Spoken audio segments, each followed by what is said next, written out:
Olá, amados irmãos, graça e paz. Bem, bom, estou para fazer agora o 8º apontamento desse livro aqui, ó. O que todo presbiteriano inteligente deve saber. Todo vídeo fala a mesma coisa, porque às vezes alguém vai pegar um vídeo só e vai ver e não vai ver mais. E eu quero deixar bem resumida essa questão. Bom, o título do capítulo que nós vamos estudar agora é Deus Pai e a Trindade. E vamos ver o que a gente consegue fazer dos apontamentos aqui. Ele diz assim: a Escritura Sagrada afirma: ninguém jamais viu a Deus. João capítulo 1, versículo 18. Se ninguém jamais viu a Deus, como podemos conhecê-lo? Devemos saber inicialmente que a visão não é o único instrumento de que dispomos para conhecer algo ou alguém. Ninguém jamais viu a dor e nem a saudade, nem o amor, mas não há dúvida da sua existência. Não é possível vê-lo com os olhos, mas há outros meios através dos quais podemos tomar conhecimento da dor, da saudade e do amor. No caso do Criador, se o próprio Deus não tivesse tomado a iniciativa de se revelar, ninguém jamais o conheceria. Deus também falou muitas vezes e de muitas maneiras, Hebreus 1:1, e hoje ele nos fala através das Escrituras. Mas quem é Deus? Não é possível definir Deus. A mente humana, embora prodigiosa, não dispõe de recursos para captar toda a grandeza do Criador. O máximo que podemos fazer é descrever Deus a partir do que ele nos revela na Escritura. Então, as Escrituras, como Deus não pode ser compreendido na sua totalidade, porque quem compreende Deus na sua totalidade seria Deus. Então, as Escrituras deixam claro para quem tem a revelação, acredita na inspiração bíblica e na revelação, e para quem tem a revelação especial, isso é claro. Deixa claro de que há 3 pessoas divinas operando na história da criação humana e na história da revelação da salvação do homem. Isso a gente consegue ver, por exemplo, em Gênesis 1, quando diz que no princípio, em Gênesis 1, né, que fala que o Espírito Santo, o Espírito de Deus pairava sobre a face das águas, né? Quando o próprio Gênesis fala: façamos o homem a nossa imagem e semelhança. Essas falas dá indício de que há mais do que uma pessoa na divindade operando a sua criação. E João 1:1 diz que o princípio era o verbo, e o verbo estava com Deus, e o verbo era Deus. Bom, esse versículo ele é muito questionável, mas ele não é questionável para nós, ele é questionável para quem não crê. Porque para nós que cremos que Jesus Cristo, como ele se declara o verbo de Deus, e o próprio Deus se declara que Jesus é o anúncio da salvação, é a palavra de Deus, então ele é o verbo. Então, para nós, o João 1:1 é claro e evidente de que esse verbo aqui é Jesus. Não tem nenhuma contraprova para quem crê na revelação e inspiração bíblica e para quem tem a revelação especial de Deus. Então, a doutrina da Trindade é um mistério. Ela é um mistério porque nós, humanos, não conseguimos conceber 3 pessoas serem diferentes na sua pessoa e iguais na sua natureza. Então, é inconcebível para nós. Mas o Novo Testamento mostra, em várias passagens, mas sobretudo na parte do batismo de Jesus, a existência narrativa ali, a narrativa que mostra a existência de 3 pessoas, que é Jesus, o Espírito Santo descendo, né, como forma de pomba, e Deus operando na hora do batismo, dizendo: esse é o meu filho amado, a quem eu comprazo, a quem eu tenho alegria. Então, para nós cristãos, cristãos e protestantes ortodoxos, de linha calvinista, reformada, nós cremos plenamente que o texto em que Jesus está sendo batizado, ele comprova, dá evidências, se não pelo menos alusões, de que há uma trindade acontecendo, sendo operada nas Escrituras. Agora, o que é que a trindade não é? A trindade, ela não é uma hierarquia da divindade, colocando primeiro em lugar Deus, em segundo lugar o Filho e em terceiro lugar o Espírito Santo. Isso é muito comum em muitos cristãos dizerem assim, que a trindade é exatamente a existência de Deus sendo o maioral, Jesus sendo o médio e o Espírito Santo sendo abaixo de Jesus. Esse modo de pensar é o que a gente chama na teologia, não está aqui no livro, mas eu estou acrescentando, é o que a gente chama de monarquismo. Essa compreensão da trindade como hierárquica, real, né, hierárquica de reis, ela é o que a gente compreende como monarquismo. E essa visão, ela é extremamente errada, porque sendo assim, você não teria três pessoas iguais, três naturezas iguais, né? Então, a natureza são iguais, mas a personalidade são diferentes. Outra erros, e não está aqui, mas eu quero acrescentar, é a compreensão, quando se quer explicar a trindade, fazer uma explicação sobre um aspecto modalista, de o modo como Deus passa a existir naquele momento. Então, olha só, há alguns que falam assim, a trindade é assim, não tem água. A água é sólida, é líquida, né? E ora ela se apresenta líquida, ora ela se apresenta sólida, como gelo, ora ela se apresenta gasosa, né, como oxigênio. Esse modo de explicar a trindade pela apresentação, ou seja, Deus se apresentou como Elohim no Antigo Testamento, depois ele se apresenta como Deus Jesus e depois ele se apresenta como Espírito Santo. Isso não é trindade, isso é modalismo. Isso para a teologia protestante é heresia, entendeu? Isso é a própria negação da trindade.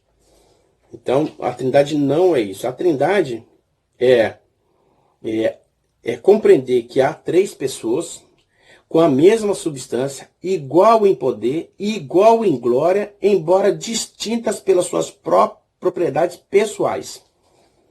É difícil entender porque nós somos humanos, mas a gente pode pelo menos compreender teoricamente essa questão. Então, iguais em substância, igual em poder, igual em glória. Agora veja, igual em poder, igual em glória. E aí Jesus, ao descer à terra, ao encarnar como homem, ele não usurpou ser igual a Deus, ele se rebaixou para encarnar como homem. Então ele não tinha a mesma glória de Jesus. A gente poderia se dizer, e eu arrisco me dizer que não tinha o mesmo poder que Deus quando encarnado em homem, né? Então é essa questão. Então a cruz tem que passar pela Trindade. Então eu fiz uma anotação falando isso, né? Que a cruz de Cristo, ela passa pela Trindade. Por quê? Por conta dessa relação de igualdade, poder e glória e humilhação na cruz. Né? Jesus se humilha na cruz, abre mão da sua legitimidade de ter todo o poder e toda a glória, entrega a Deus e por vontade própria se deixa ser humilhado para morrer pelos nossos pecados. Isso a gente vai falar um pouquinho mais. Mas a Trindade, o texto aqui vai falar sobre a Trindade, mas vai falar também um pouco sobre o nome de Deus, como Deus se apresenta, né? E ao se apresentar os seus nomes, é possível intuir, e muitos dos seus nomes faz alusão à Trindade. Então Deus se apresenta de vários modos, em termos de nomes, e muitas vezes na história de Israel é conhecido como aquele que faz, né? Então Deus, como liberta o povo de Israel, ele passa a ser conhecido como libertador. Como ele cura, passa a ser conhecido como curador, né? Rafá. Como Salvador, poderoso, El Shaddai, né? Como Senhor, Adonai. Então, assim, muitos nomes de Deus, Deus vai tendo vários nomes muito pela a sua atuação no seu plano de salvação, na sua atuação aos homens. Então, em Gênesis 1:1, Deus se apresenta como Elohim. Em hebraico, o plural é Eloah, né? E Deus também se apresenta como Altíssimo, Elion. Deus se apresenta como Todo-Poderoso, que é o que eu disse, El Shaddai. Deus se apresenta como Senhor, como o próprio Senhor, no sentido aqui de Senhor, como aquele que é dono de tudo. E Deus se apresenta também como Senhor, no sentido, isso está em Josué 3, 12 e 13, Deus se apresenta também como Adonai, que é o governante, como aquele que governa tudo, soberano. Então, Deus como Elion, Deus como Altíssimo, Elion, Deus Todo-Poderoso, é o Shaddai, Deus como Senhor, Yahvé, ou Deus como Rei, Adonai, são nomes ou títulos do Criador e registrados nas Escrituras Sagradas. Eles são meios usados por Deus para nos revelar quem Ele é. Então, os nomes de Deus revelam quem Deus é. Aí o texto ainda continua, vai falar um pouco sobre os atributos de Deus, né? Esse capítulo vai falar sobre atributos de Deus, atributos comunicáveis e os incomunicáveis. E aí a gente encerra. Então, Deus, ele se comunica ao homem também pelo seu nome, mas ele também se comunica aos homens pelos suas propriedades e qualidades. Então, há dois tipos de atributos, propriedades ou qualidades de Deus, que é os incomunicáveis e os comunicáveis. Isso é interessante da gente aprender, porque isso vai dar base para nós compreender mais a revelação bíblica e a própria inspiração bíblica e a própria iluminação das Escrituras. Então, os atributos incomunicáveis de Deus. Por que ele é incomunicável? Porque só Deus pode ter esses atributos, que é a autoexistência, a eternidade, a onipresença e a imutabilidade. Só Deus pode ter esses atributos que são incomunicáveis. Ele não comunica a mais ninguém e também nas Escrituras não deixa claro dizendo isso, mas é possível intuir ao ler os textos que o plano de salvação ele não compartilha esses atributos com o homem quando o plano de salvação tiver sido consumado. Eu vou explicar isso um pouquinho mais para frente, bem mais, mas Deus não promete ao homem autoexistência. Ele promete ao homem vida eterna, mas não autoexistência. Né? Agora, tem um outro atributo é a eternidade. A eternidade, nesse sentido aqui, não é a eternidade do futuro, é a eternidade da não porque do futuro eterno, ele comunica a nós eternidade, mas ele não comunica a nós, e não seria claramente nem ser possível isso, porque nós somos seres criados. O que é entendido como eternidade aqui é que Deus não tem início e não tem fim, então ele não teve data de nascimento. Isso é de uma ordem, de uma grandeza tão absurda para nós, que a gente apenas lê, compreende e tenta não mexer muito nessa questão, porque nós somos seres ínfimos comparado com a grandeza de Deus. Então, não é o ser humano, ele não consegue conceber a possibilidade da existência daquilo que não tem início. Entendeu? Então, fica difícil. E a imutabilidade, como Deus é um ser perfeito, ele não precisa mudar, ele não muda. Como ele é perfeito e santo, ele não precisa mudar, ele não precisa melhorar. O homem não, o homem precisa melhorar. Mas Deus não precisa melhorar, porque ele é perfeito e santo. Esses são os atributos incomunicáveis de Deus. Agora, há alguns atributos que Deus comunica nas Escrituras com o homem, e no plano de redenção ao homem, dará ao homem isso de modo pleno, e também vai dando ao longo da história da igreja, do povo de Israel, da igreja, e ao longo da sua história, de você, eu e dos cristãos que são convertidos, ele vai melhorando esses atributos comunicáveis, que é o caso, por exemplo, da bondade. Né? Deus é totalmente bom e ele é soberanamente bom. Não há ninguém mais com maior capacidade de bondade do que Deus. Mas ele concede aos homens, pela sua graça, vivificando o espírito do homem, a possibilidade, a capacidade do homem, pela operação do Espírito Santo, de se tornar bom cada vez mais, e quando houver a consumação de todas as coisas, transformar o homem plenamente bom. Também Deus é soberanamente santo. Não há ninguém mais santo que ele. Mas ele também promete, pelo plano de salvação e pela consumação do sacrifício de Jesus Cristo na cruz, concede ao homem uma vida, concede ao homem, pela morte de Cristo na cruz, concede ao homem